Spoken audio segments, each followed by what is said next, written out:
Let's say that I've used this example in the show, but there's a family of bigots, Mm-hmm. fourth generation bigots, and Mm-hmm. they've raised their children to be bigots. And Mm-hmm. the pats on the head and the affection that's come from the family has all been couched in the language of bigotry. And these children grow up and they have certain predictable problems in their life. Yes. And they come to you. And the fundamental problem, of course, is their bigotry. Mm.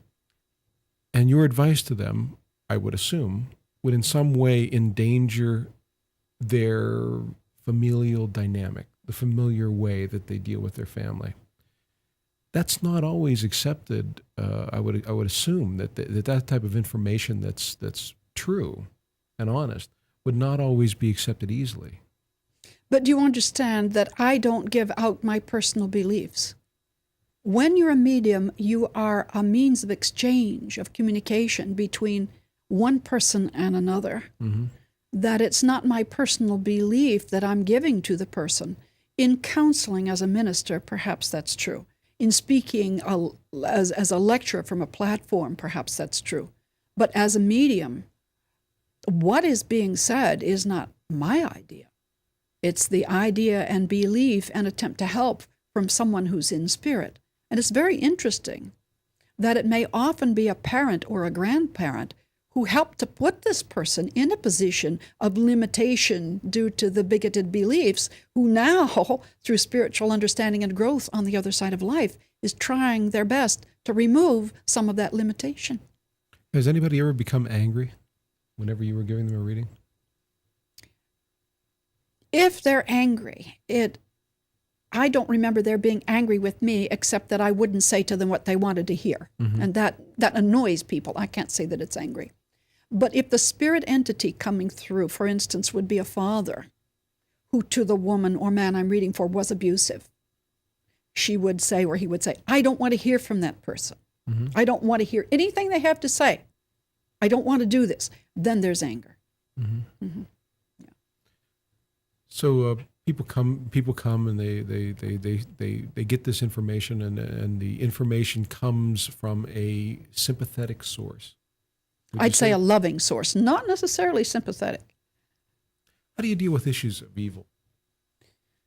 I mean, let's start with what does evil mean to you? Do you think it exists? What form does it take? About 2 years after my mother passed away, my sister and I were studying mediumship, and often we would reach to my mother, who was an extremely loving being, one of the most loving, if not the most loving being I've ever met in my life. Very, very spiritual, without being lifted above. She very much loved being a part of the earth and had a wonderful sense of Irish humor. All right. But the sense of evil, she came to us to say one day, girls, there's no such thing as an evil person. There are only ignorant ones. So from that perspective, then you would basically be going forward and saying that evil is not a factor. It's not something that is intrinsic to our state and does not need to be addressed as such. I think it's not that simple. I believe, and I think it's been scientifically proven, that the human being is actually a system of energy fields. Mm-hmm. And energy normally flows in an upward direction toward God, so that your consciousness evolves from feet, to middle body and to the top of the head, and then going to universal source, where we're awakened to connection with that consciousness. When there are obstructions in the mind, in the energies of the mental field, then the energy that's flowing upward cannot continue upward.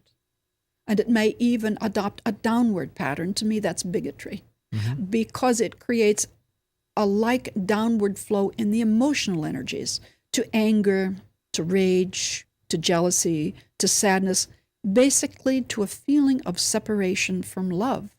And a feeling of separation from love is a feeling of separation from Godhood. And anything that enjoys a power from being negative in that sense, you might call evil.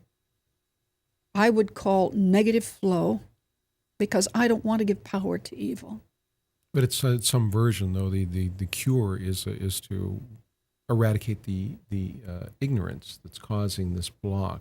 Yeah, the block is very often, if not always, connected to fear. Gerald Jemplowski years ago wrote a wonderful book called Love is Letting Go of Fear, because in our conscious human mind, there's not room for two concepts at one time. And if you're holding to fear or anger or sadness, there's not room for the love to come in. And you refocus from being angry or afraid to being loving.